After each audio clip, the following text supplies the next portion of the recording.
Olá! Dando sequência às entrevistas com os principais candidatos à Prefeitura de Belo Horizonte, hoje o Diário do Comércio conversa com a candidata pelo PDT, a deputada Duda Salaber. Bem-vinda e obrigada por receber o Diário do Comércio e falar para a nossa audiência. Primeiramente, por que você quer ser prefeita de Belo Horizonte? Primeiro, obrigada pelo convite. Um prazer estar aqui no Diário do Comércio, um prédio histórico para Belo Horizonte, uma arquitetura histórica, mas o Diário do Comércio, um patrimônio que nós temos em Belo Horizonte, em Minas Gerais.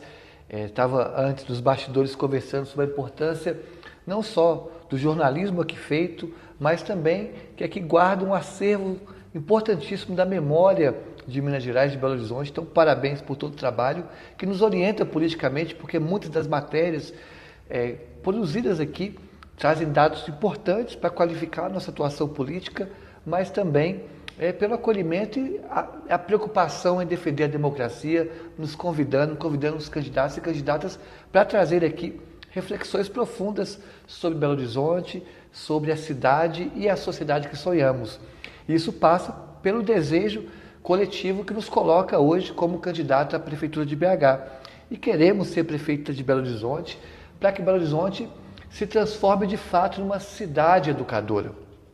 Uma cidade que pague o maior salário entre as capitais para professores. Porque é impossível transformar a sociedade senão por meio da educação, valorizando os nossos professores. Há um dado assustador que mostra que, por exemplo, em 2050 estima-se que vai faltar professor no mercado, porque os jovens já não querem mais ser professor, porque é uma profissão desprestigiada, desvalorizada e ultimamente perseguida. Vai faltar professor no mercado. Então nós queremos que Belo Horizonte seja uma capital que valorize os professores, educadores e tenha a melhor educação pública do Brasil.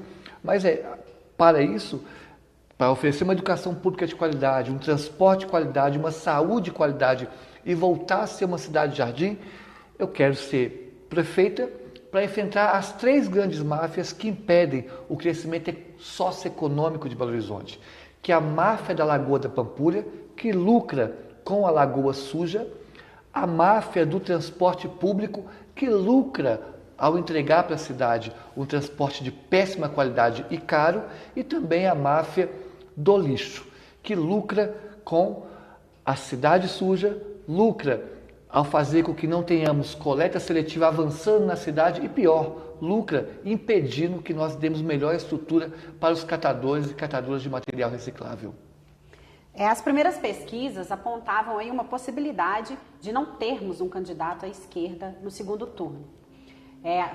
Você mesmo já chegou a falar em algumas entrevistas sobre o tempo, né? Os 20 anos aí que a gente não vê nenhum candidato da esquerda chegando ao segundo turno. Na pesquisa mais recente, a gente já teve uma mudança desse cenário, você já chegando aí ao segundo lugar. A que você atribui esse avanço e o que a esquerda pode ter feito de errado nesses últimos anos para esse resultado? Excelente pergunta. Na verdade, eu só retificaria um detalhe que quando nós pegamos as pesquisas sérias que foram publicadas nos últimos 2 anos, elas nos colocam ou em segundo lugar ou em terceiro lugar. Então, elas nos mostravam um fôlego eleitoral, uma viabilidade eleitoral. E esse fôlego é resultado de uma trajetória política que nós temos em Belo Horizonte, uma trajetória que nós temos em construção com Belo Horizonte, e também dei aula nessa capital por mais de 20 anos, sou professora de literatura. Inclusive, eu digo sempre, eu posso estar na política, mas sou professora. Até porque eu reconheço que o papel de um professor ou de uma professora é muito mais relevante do que de um político. O político cria e fiscaliza leis, mas o professor cria consciências. E o que muda o mundo de fato não são novas leis, mas novas consciências que se constroem em sala de aula. Eu cito sempre o verso do Gabriel Pensador, que diz: muda, que quando a gente muda, o mundo muda com a gente muda o mundo é na mudança da mente. Isso se constrói em sala de aula. E essa trajetória minha educacional, projetos sociais, políticas, tenho mais de 20 leis aprovadas em Belo Horizonte, fui vereadora por 24 meses e tenho 23 leis aprovadas. Eu aprovava quase uma lei por mês, recorde de aprovação na Câmara Municipal, mas também uma trajetória coletiva construída com vários movimentos que lutam por uma sociedade melhor. Essas construções coletivas nos colocam como a primeira vez nos últimos 20 anos a chance da esquerda estar no segundo turno. Estaremos no segundo turno e quando respondendo sua pergunta, o que a esquerda fez de errado, na verdade, nós não podemos separar o que acontece no municipal de um debate global. Nós vivemos hoje, infelizmente, a maior crise econômica da história do capitalismo.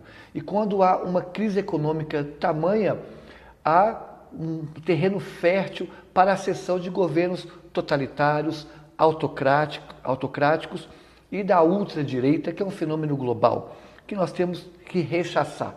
Já dizia o dramaturgo alemão Bertolt Brecht, que eu sou grande admiradora, né? A cadela do fascismo está sempre no cio, e esse cio se dá em momentos de crise econômica como nós estamos passando. Então o problema é muito mais global, de uma economia sistêmica em crise, do que necessariamente de questões pontuais ligadas à cidade.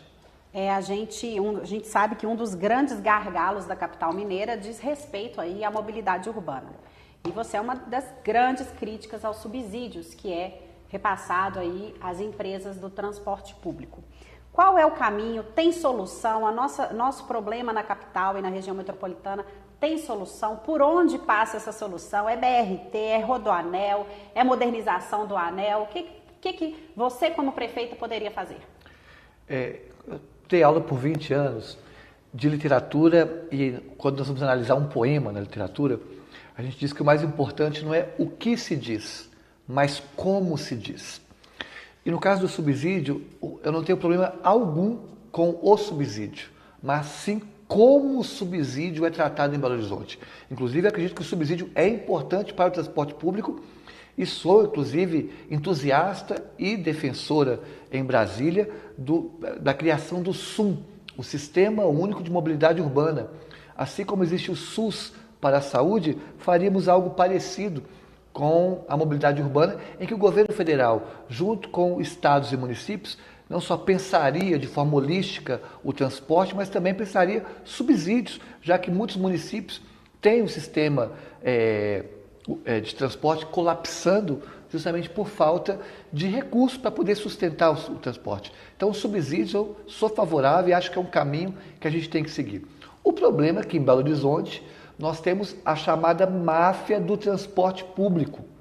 Para se ter ideia, Belo Horizonte vai arrecadar, neste ano, segundo o próprio Diário do Comércio, cerca de 2 bilhões de reais em IPTU. Desses 2 bilhões de reais do IPTU, nós vamos destinar 1 bilhão de reais para a máfia do transporte público. Repetindo, vamos arrecadar 2 bilhões em IPTU, mas vamos destinar 1 bilhão para os grandes empresários de ônibus ficar tomando champanhe de madrugada. Metade do que a gente gera e arrecada no município está indo para o bolso dos grandes empresários de ônibus para entregar um transporte de péssima qualidade, caro e fazendo de BH o segundo pior trânsito do Brasil, um dos 50 piores do mundo. Se nós dessemos 1 bilhão de subsídio, como está dando, mas o transporte tivesse indo muito bem, rodando um ônibus de madrugada, já que somos a capital dos bares e restaurantes, em que os garçons pudessem voltar para casa, os copeiros e copeiras também, se tivesse ônibus confortável, elétrico, excelente, mas dá 1 bilhão para isso aí, 1 bilhão para estar sendo entregue, nem de graça. Então, assim, por isso que nós temos que investigar esse cenário, entender essa máfia que se configurou por trás, mas o subsídio é o caminho, mas não o subsídio com essa máfia que está tomando conta do transporte público. Um subsídio em que a participação popular, as diretrizes e os programas que já foram consolidados em conferências municipais ligadas à mobilidade urbana fossem traduzidas em política pública para melhorar o trânsito de BH. Você tem falado aí na sua campanha de 3 grandes máfias. Como combatê-las? Da mesma forma que a gente combateu e combate diariamente a máfia da mineração em Minas Gerais. A Serra do Curral, com diversas mineradoras ilegais e criminosas, e nós enfrentamos essa máfia da mineração diariamente, não deixamos minerar na Serra do Curral, em parceria com vários movimentos que lutam em defesa de questões socioambientais, Então, a primeira forma de enfrentar essas máfias é não ter rabo preso com elas. Eu não tenho nenhuma grande madrinha ou padrinho político atrás de mim, não tenho nenhum acordo escuso. O PDT sai com chapa pura, uma chapa formada por professores. Não estamos igual o Mauro Tramonte, está loteando a prefeitura. Parte vai para o Zema, parte vai para o Calil, parte vai para a Igreja Universal, vendendo a prefeitura antes da eleição, como a atual gestão do prefeito Fuad Noman. Para você ter ideia, nós tivemos 5 secretários de educação na atual gestão do prefeito Fuad Noman, ou seja, a cada 2 meses ele troca de secretário de educação. Por quê? Porque a Secretaria de Educação é do partido X, a Secretaria de Comunicação é da Rede, a Secretaria de Meio Ambiente é do PV, Secretaria 6, 7, 8, 9, Secretaria do Marcelo Aro, 10 secretarias do Tibé, 11 secretarias do deputado. Eu não tenho um cargo na prefeitura, porque eu não negocio cargo, não tenho um cargo no governo federal, não tem cargo nenhum, a gente discute política. Então a primeira forma de fazer é não lotear a prefeitura para essa máfia ter força e tratar a política como tem que fazer, com lisura, transparência no processo e participação popular. Acho que esse é o melhor caminho, pelo menos é o que mostra a literatura internacional, quando nós pegamos as principais capitais que têm transporte de qualidade. Seu plano de governo traz uma parte bastante extensa falando sobre o clima. Como tratar esse tema e como, mais do que isso, conscientizar a população sobre a importância dele? A nossa candidatura é uma candidatura climática. Nós somos a única pessoa no primeiro debate que teve a discutir a questão climática. O nosso projeto, o nosso programa de governo é um programa que tem uma atenção especial para a crise climática, inclusive é o primeiro e único até então programa apresentado em Belo Horizonte, na história do Brasil, e que todas as propostas que a gente faz, elas estão alinhadas e explicitadas com os chamados ODS, Objetivo de Desenvolvimento Sustentável. E, além disso, uma questão prática. A gente não só diz, mas pratica também. Fazemos uma campanha lixo zero. É a primeira candidatura à prefeitura na história da América Latina que não usa papel, santinho, panfleto, adesivo, bandeira, nada. Uma campanha lixo zero, porque segundo o Tribunal Superior Eleitoral, a quantidade de lixo eleitoral gerado na campanha de 2016 daria para produzir 40 milhões de livros. Então eu prefiro fazer uma campanha limpa, sem imprimir, sem nada. Eu achei curioso, parte dos jornalistas achavam que a nossa campanha era uma campanha sem fôlego, sem peso político, porque as pessoas estão acostumadas com aquelas carreatas com 30 carros buzinando, 50 homens abanando a bandeira, o político dando tchau, aquele jingle horrível, poluição sonora, pessoas empurrando, e nós não temos nada. A campanha, eu ando com mais 2, 3 pessoas, conversando com a cidade, sem sujar a cidade. Carreata é preguíssimo. O que leva uma pessoa a fazer uma carreata? Nós temos o segundo pior trânsito do Brasil, os 50 piores trânsitos do mundo. Aí vai lá, Mauro Tramonte, Carlos Viana, Gabriel Azevedo, senta numa carreata, 50 carros dando tchau. Que vergonha! Vergonha alheia que eu tenho dos nossos candidatos a Belo Horizonte. A prova de que pensam a cidade de forma muito pequena. Nós estamos pensando o agora e o futuro. É isso que a gente quer. Por isso nossa campanha é uma campanha lixo zero, em respeito ao meio ambiente. Não são só palavras ao vento, mas prática no dia a dia. Outro ponto relativo ao meio ambiente, que não dá para conversar com Duda sem tocar nele, é mineração na Serra do Curral. Se eleita, o que vai mudar? Vai mudar tudo, porque eu estou tendo que, como deputada federal, e todos os dias, na Serra do Curral de madrugada, fiscalizar, porque não tem um carro da Guarda Municipal, uma viatura da Polícia Militar para fiscalizar. Estava tendo nesse final de semana virada cultural em Belo Horizonte. Eu não podia virada cultural pedir voto porque eu fui na Serra do Curral porque estava tendo mineração ilegal. Então tem que ter fiscalização.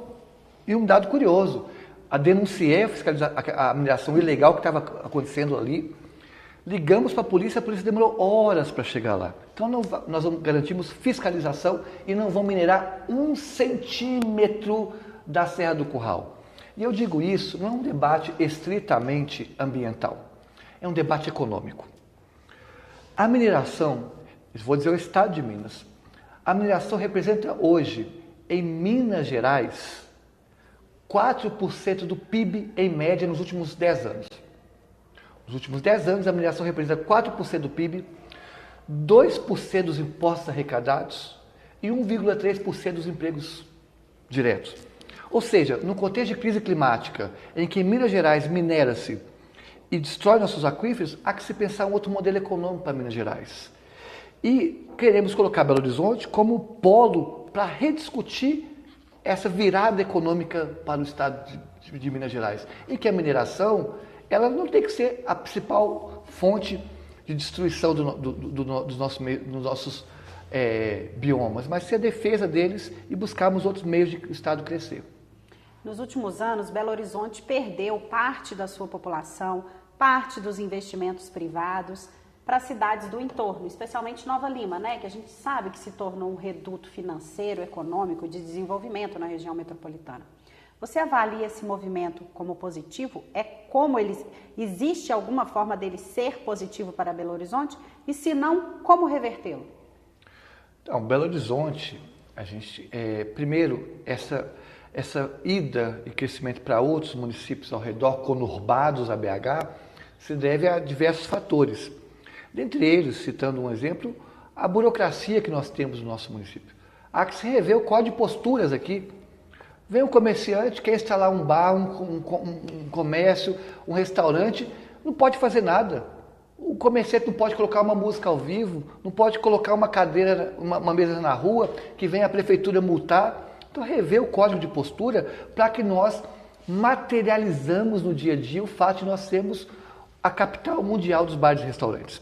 E um outro detalhe que eu acho importante, que o aluguel de Belo Horizonte teve um dos maiores aumentos em relação a outras capitais do Brasil.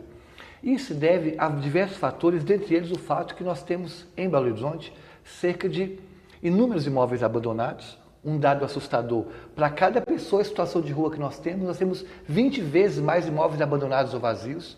Então nós temos que pegar esses imóveis vazios que estão a serviço da especulação imobiliária e aumento do aluguel em BH e transformá-los no chamado retrofit, que é o nome bonito para moradias populares, né? Para que a gente possa repensar a política habitacional do município, inclusive voltar a construir o município, porque nos últimos 10 anos houve um corte de cerca de 60% do valor destinado à política de moradia em Belo Horizonte. Então a gente vai chamar as construtoras, refazer esse fundo, esse orçamento, para que tenham construção de moradias populares, para que de fato a gente possa superar esse déficit, enfrentar esse déficit e que Belo Horizonte volte a ser uma cidade atrativa até no ponto de vista do aluguel. Você falou sobre desburocratizar. Como desburocratizar e como, mais do que isso, incentivar os pequenos, né? Pensando aí na cidade dos bares e restaurantes, como incentivar esses pequenos também? Olha, tudo que está no nosso programa de governo, a gente não está inventando roda. Nós pegamos experiências nacionais e internacionais do que há de melhor e estamos trazendo para Belo Horizonte. Por exemplo, Sobral é uma cidade do interior do Ceará que, quando o PDT assume a gestão de Sobral, em poucos anos se tornou a melhor educação pública do Brasil, mostrando que é uma questão de gestão e nem sempre de recurso, porque uma cidade pobre como Sobral se transformou na melhor educação pública do Brasil. Especificamente sobre bares e restaurantes, nós vamos trazer experiências que tem em Buenos Aires, por exemplo, chamado Bares Notáveis, ou em Lisboa, com comércio, com história. Vamos unir os dois e trazer para Belo Horizonte. Nós vamos criar um programa importantíssimo chamado Bares e Comércios com História. Ou seja, para que comércios e bares que têm uma tradição em Belo Horizonte, que passam de geração a geração, que fazem parte da nossa história, tenham incentivos fiscais, isenção fiscal. Sabe aquele bar que não pode mudar de lugar, porque se mudar de lugar, perde a sua tradição, perde a sua essência? Eu vou dar um exemplo concreto, o bolão. Todo mundo conhece o bolão, quem não comeu espaguete no bolão de madrugada? Não estamos podendo mais comer espaguete no bolão de madrugada porque não tem onde de madrugada, porque a máfia do busão não deixa. Mas que nós vamos enfrentar. Mas se o bolão sair ali do Santa Teresa, é um traço da nossa identidade cultural que se perde. Se o pastel da Galeria do Ouvidor fechar, a pastelaria do Ouvidor fechar, É um traço da nossa cultura que se perde. Então, isenções fiscais para esses locais e mais do que isenção fiscal. Vamos chamar a UFMG, curso de arquitetura, urbanismo, para fazer parcerias, para deixar aquele espaço mantendo a sua tradição, a sua mineiridade. Eu passei, por exemplo, na rua Itapecerica, aqui na Lagoinha. É um espaço que tem a sua relevância, por exemplo, a sua tradição, a sua vocação, ou parte da sua história. Os comércios que vendem objetos antigos, os chamados antiquários. A gente vai dar isenção fiscal para esses locais. Ajudar esses locais, desburocratizar nesse sentido, porque eles não podem fechar. O pequeno comerciante, nós vamos rever o código de postura e aqueles comércios que são tradição, a gente potencializar, e não só potencializar, desculpa alongar, que esse é um tema caro para nós, sim, mas vamos investir no turismo gastronômico de BH e internacionalizar o nosso turismo, a nossa gastronomia. Nós temos que fazer com que o mundo inteiro conheça o nosso espaguete do bolão, o mundo inteiro conheça o nosso pastel da Galeria do Ouvidor. Se eu for prefeito, o mundo inteiro vai ter filas de estrangeiros para comer a empada de jiló do Mercado Central, para conhecer o nosso catuçaí, que é o nosso patrimônio. Eu fui para Bruxelas, a Bélgica, convidada pelo Parlamento Europeu para palestrar sobre educação. Eu vi lá filas de estrangeiros para comer o chocolate belga. Ok, é gostoso, mas nós temos aqui coisa melhor, nosso catuçaí. Então eu convidei a embaixadora da Bélgica, da Dinamarca, para vir aqui conhecer nossos sebos, por exemplo, comer um pastel na Galeria do Ouvidor. É isso que nós temos de melhor, que é a mineiridade, que os gringos amam e que falta a prefeitura dar um apoio maior. E você acha que isso também contribuiria para o aquecimento da economia da cidade, uma vez que Belo Horizonte não tem, já é sabido, né? Belo Horizonte não tem uma vocação industrial, a gente sabe que o carro-chefe aí da nossa economia está em comércio, serviços, turismo. Seria uma forma, inclusive, de intensificar esses setores? Sem dúvida. A gente acredita que Belo Horizonte precisa de um novo modelo econômico. E eu digo isso não só pela crise que tem fechado vários bares, restaurantes e comércios. Na rua Itapecerica, por exemplo, nós temos mais de 40 portas de comércio fechado. Não podemos tratar isso como normal. Não podemos tratar como normal 60% dos bares e restaurantes de BH em janeiro desse ano fecharam no vermelho. Como é que pode a capital mundial dos bares e restaurantes ter 60% dos seus estabelecimentos fechados no vermelho e a prefeitura só multando e burocratizando com sadismo? Parece que tem um pouco de sadismo, de ter prazer em multar o pequeno comerciante. E aí nós acreditamos que a economia criativa é o caminho para a gente buscar um novo modelo econômico. A economia criativa, por exemplo, nós temos cerca de 10 mil bares que geram 60 mil empregos diretos em BH. Esse é o caminho que a gente acredita para a cidade de Belo Horizonte. E por que isso é importante? Porque o modelo antigo nos colocou na crise que nós estamos hoje. Qual crise? BH hoje é uma das capitais com maior desigualdade socioeconômica do Brasil. Nós temos bairros cuja qualidade de vida se assemelha à Noruega, mas temos bairros cuja a qualidade de vida se assemelha dos locais mais pobres do mundo. Para você ter ideia, hoje em BH, 20% da população de BH sobrevive com até meio salário mínimo. Ou seja, a cada 5 pessoas que você vir em BH, uma sobrevive com até meio salário mínimo. 12% das famílias de BH estão no grau de insegurança alimentar grave, que significa criança passando fome. E pior, no aglomerado da Serra, segundo pesquisa da UFMG, 30% das pessoas que moram no aglomerado da Serra num grau de insegurança alimentar severa. Então, nós temos que pensar um outro modelo econômico para o município. E esse modelo econômico, para eu sendo eleita, vai ser focado em bares, restaurantes, setor de serviço, que é quem gera emprego, renda e faz a economia girar no capital.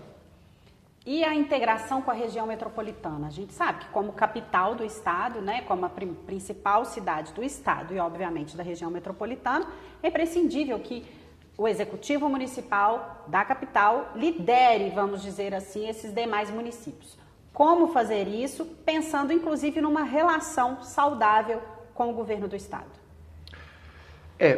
Sendo eleita prefeita, nós vamos, junto com os prefeitos da região metropolitana, criar, consolidar a BH como um polo importante, estrategicamente do ponto de vista econômico, político, e aqui nós temos uma liderança para trazer de Brasília melhorias para o nosso município. Os problemas não são problemas locais, são problemas metropolitanos. Cada vez mais o debate ele é metropolitano. Por exemplo, eu estive hoje cedo no Risoleta Neves, que é um hospital importantíssimo para Belo Horizonte, mas 40% dos atendimentos vem da região metropolitana.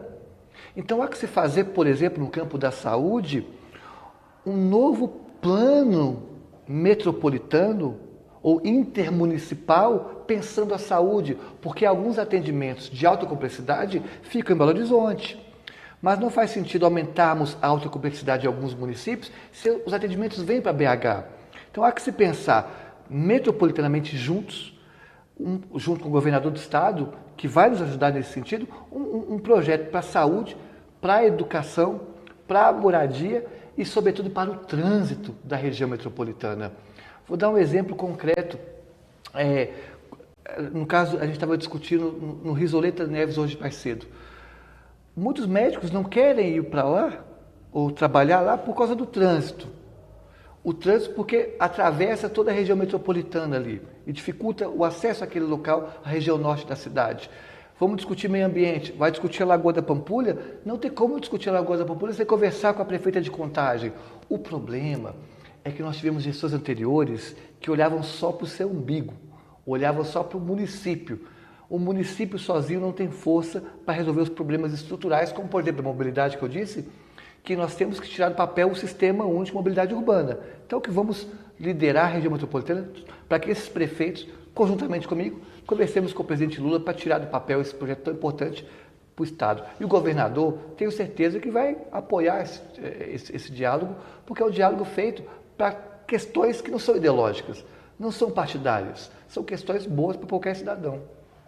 E como professora, o que priorizar na educação? Eu disse, se eu for eleita prefeita, no primeiro dia de mandato, vou protocolar um projeto de lei para que Belo Horizonte pague o maior salário para professores entre as capitais. É possível? Totalmente possível. No ponto de vista orçamentário, Belo Horizonte, repito, tem um verso do Manuel de Barros, nosso poeta amazônico, que diz: repetir, repetir, repetir até ficar diferente. Repito, esse ano, segundo o próprio Diário do Comércio, Belo Horizonte vai arrecadar de IPTU cerca de 2 bilhões de reais. Mas vamos enviar 1 bilhão de reais para a máfia do transporte público. Então, dinheiro tem. Metade dos nossos impostos estão indo para a máfia do transporte público para entregar um transporte de péssima qualidade. Nós somos a quarta cidade mais rica, a quarta capital mais rica do Brasil. Temos muito dinheiro, mas esse dinheiro é mal repassado, alocado. Nós já temos um estudo de impacto orçamentário para Belo Horizonte pagar o maior salário do Brasil entre as capitais. Isso vai ter um investimento, porque saúde é investimento, do município de cerca de 200 milhões de reais por ano. 200 milhões de reais por ano. A prefeitura dá 1 bilhão para o transporte público ser ruim, caro, não rodar de madrugada, piorar nosso trânsito. 200 milhões de reais para pagar o maior salário do Brasil. E se nós pegássemos, já que o Diário do Comércio, vários economistas nos acompanham, pessoas preocupadas com a economia do município, do estado do Brasil. A título de exemplo, uma linguagem, uma conta grossa, que conta de boteca que as pessoas falam. Se eu pegar esse 1 bilhão de reais que a prefeitura deu esse ano para esse transporte público nojento, podre, feio que nós temos, e alocasse esse dinheiro na educação municipal, no salário de professores, iria ter um reajuste de 82% no salário de professor. Então, o professor, a grosso modo, começa a carreira no município com um salário de cerca de 3 mil reais. O salário iria para 5.500 para 22 horas de trabalho. O professor ia receber mais do que o municipal, mais do que o professor da UFMG. Então, só título de que dinheiro tem. Agora, é possível fazer isso com saúde fiscal. Agora, o que não pode é dar dinheiro para busão, do jeito que é feito, dá dinheiro para a máfia do transporte público, da máfia do lixo. E aí foge o dinheiro, o prefeito fala que não tem dinheiro. E mesmo assim teve superávit. A prefeitura teve um superávit, poderia fazer esse repasse para os professores. Eu, como vereadora, todo ano como vereadora, eu votava lá porque sobrava dinheiro da educação, sobrava dinheiro da educação. E aí a gente tinha que votar para onde que esse dinheiro ia. Então tem muito dinheiro. E para a saúde, você acha que a solução, ou pelo menos o caminho, passaria por essa maior integração? A saúde passa por maior integração na região metropolitana, já que Belo Horizonte é um polo nesse sentido. Mas além dessa questão, há que ter investimento. Não tem saúde de qualidade sem profissional valorizado. Hoje, os médicos optam para a iniciativa privada porque não é atrativo trabalhar no município, trabalhar na saúde do município, porque pagam um salário baixo. Tem salário de médico que é muito pediatra, por exemplo. O salário de pediatra em Contagem é muito maior do que em BH. O pediatra prefere trabalhar, por isso está faltando pediatra. Prefere trabalhar em Contagem, Nova Lima e outros municípios que pagam melhor que Belo Horizonte. Outro exemplo, olha que assustador. 50% das UPAs de BH não tem ortopedista e não tem cirurgião. Porque paga-se mal aqui. Então nós vamos rever a carreira, rever os contratos para pagar um maior salário, para atrair essas pessoas, pagar salários melhores. Tem dinheiro, é a quarta cidade mais rica do Brasil. Nós estamos dando por ano R$1 bilhão para empresário de umas que está tomando champanhe. Se eu pegasse esse 1 bilhão e colocasse no Risoleta Neves, por exemplo, aumentaria... nem vou pegar 1 bilhão, vou dar um exemplo. A prefeitura gastou em comunicação, verba de comunicação, no orçamento, em 2023, cerca de R$20 milhões. Nesse ano que é eleitoral, aumentou para R$27 milhões. Se eu pegar esses R$7 milhões a mais que a prefeitura colocou, gastou em comunicação, e alocasse, por exemplo, no Risoleta Neves, aumentaria cerca de 20 e poucos % do repasse que a prefeitura já faz para o Risoleta. Então eu não vou mandar dinheiro para a comunicação para ficar fazendo publicidade sobre mim, vou pôr dinheiro à saúde. Então o dinheiro é mal alocado, porque o prefeito atual, ele governa para empresário de ônibus, ele governa para a máfia do lixo, ele governa para a máfia da Lagoa da Pampulha e não governa para a educação nem para a saúde. Educação e saúde não é prioridade para o prefeito Fuad Noman. É impossível morar numa capital que coloca, por exemplo, 50% das UPAs não tem cirurgião, falta anestesista, demitiu dezenas de pediatras. Então, um problema caótico na educação, na saúde, que está colapsando e na educação está caindo no ranking do IDEB.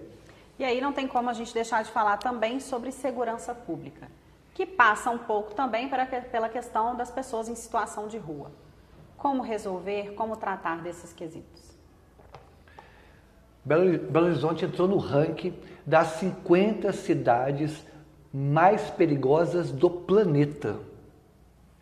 É assustador isso. Eu estive hoje em Venda Nova, conversando com os comerciantes, perguntei qual que é o maior problema aqui. Todos. Segurança pública. Não tem...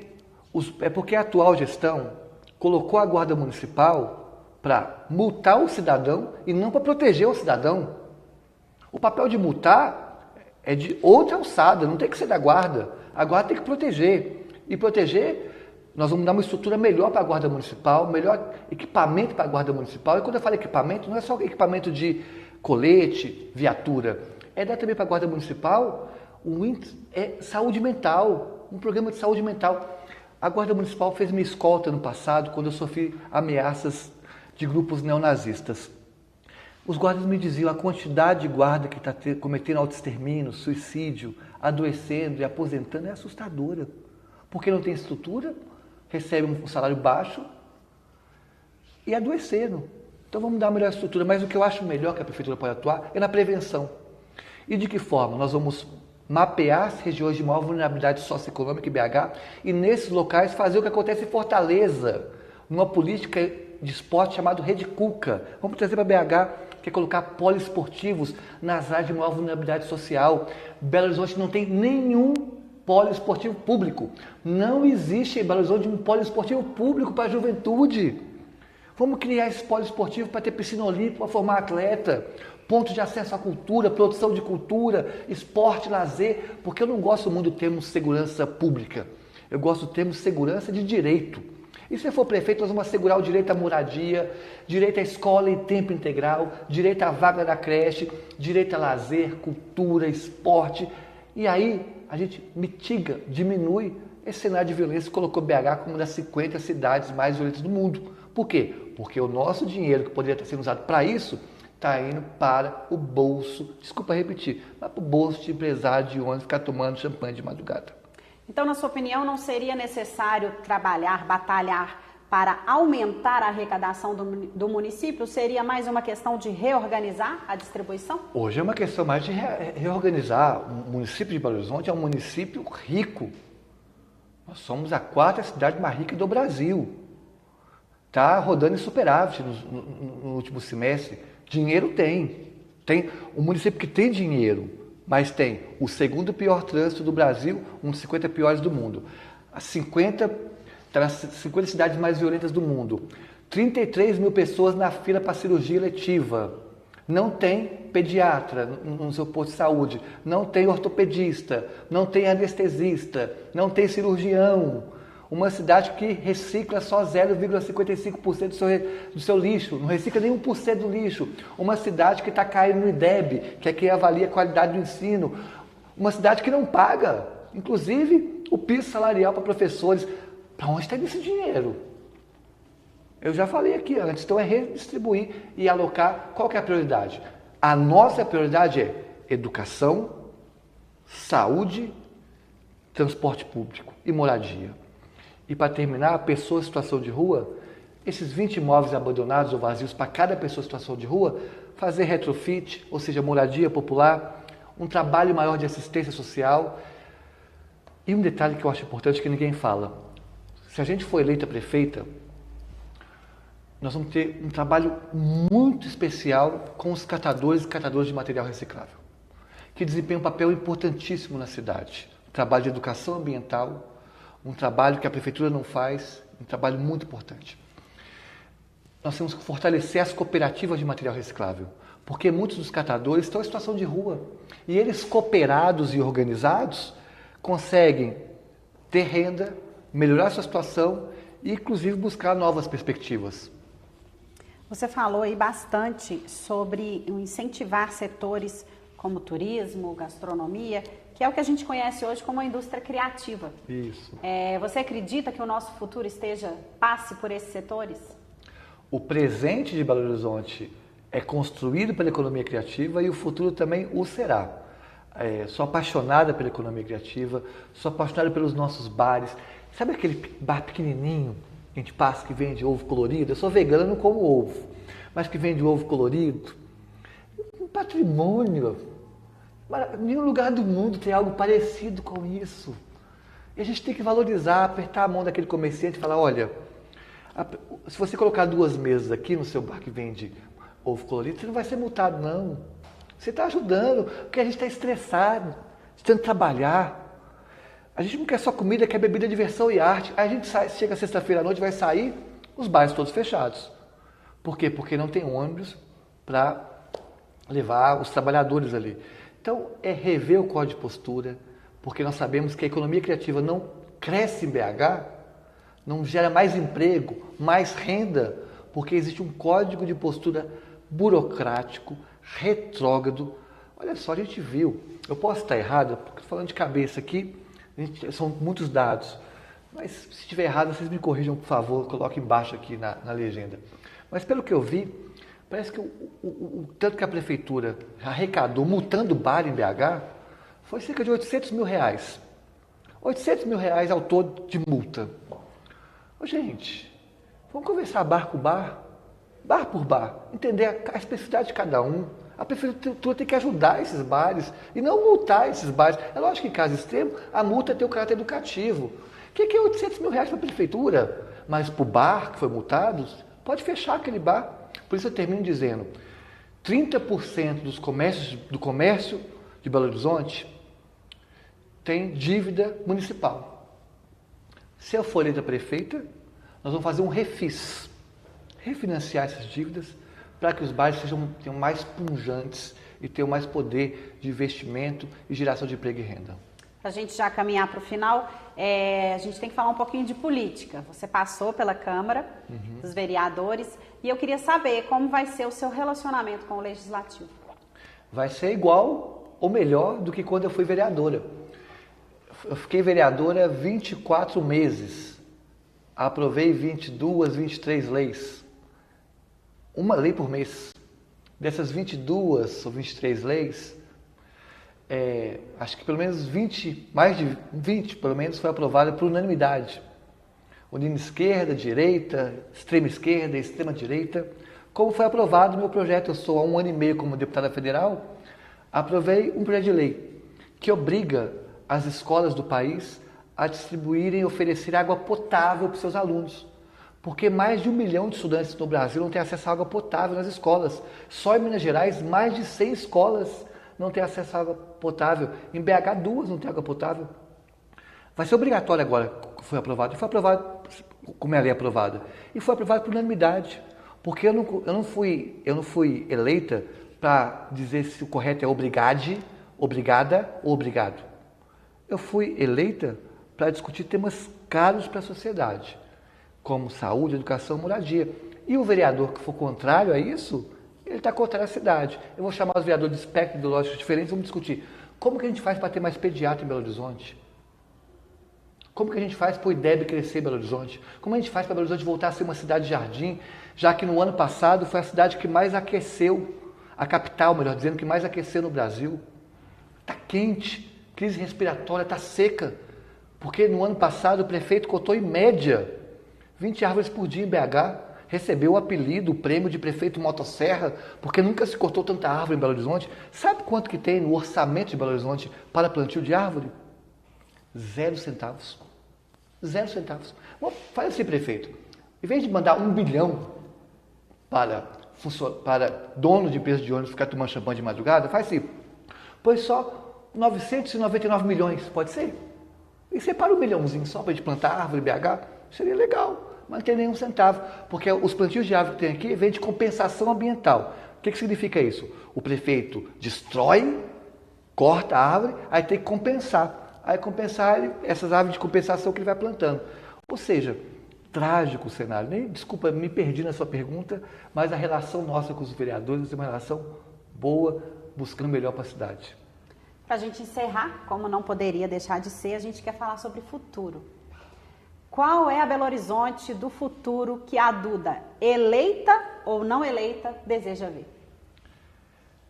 A cidade que eu sonho e quero é uma cidade pensada para as crianças, porque é uma cidade boa para as crianças, é uma cidade boa para todo mundo, é uma cidade boa para a pessoa que tem com deficiência, uma pessoa com mobilidade reduzida, uma cidade boa para pessoas idosas, uma cidade boa para todo mundo, uma cidade jardim, arborizada, que tem a sua política climática atualizada, seus rios e córregos limpos, a Lagoa da Pampulha despoluída, a nossa cachoeira do Ribeirão da Onça, pronta para nadar, pescar e brincar ali, a cidade da brincadeira, do lazer, do entretenimento, da cultura, dos bares, dos restaurantes, é essa cidade que eu sonho. Isso é um projeto de longa data, mas em termos práticos, no primeiro dia de mandato eu já disse, um projeto de lei para que paguemos o maior salário para professores entre as capitais e vou medir a qualidade da água da Pampulha no primeiro dia após ser eleita. 2 anos depois, nós vamos medir novamente a qualidade da água. Se não melhorar a qualidade da água da Pampulha em 2 anos, eu renuncio. Então, a cidade que a gente quer, resumindo, uma cidade educadora. Porque uma cidade educadora contempla tudo isso que eu disse antes. Tá certo. Conversamos hoje com a candidata Duda Salader. Muito obrigada e até a próxima. Obrigado e vida longa ao Diário do Comércio.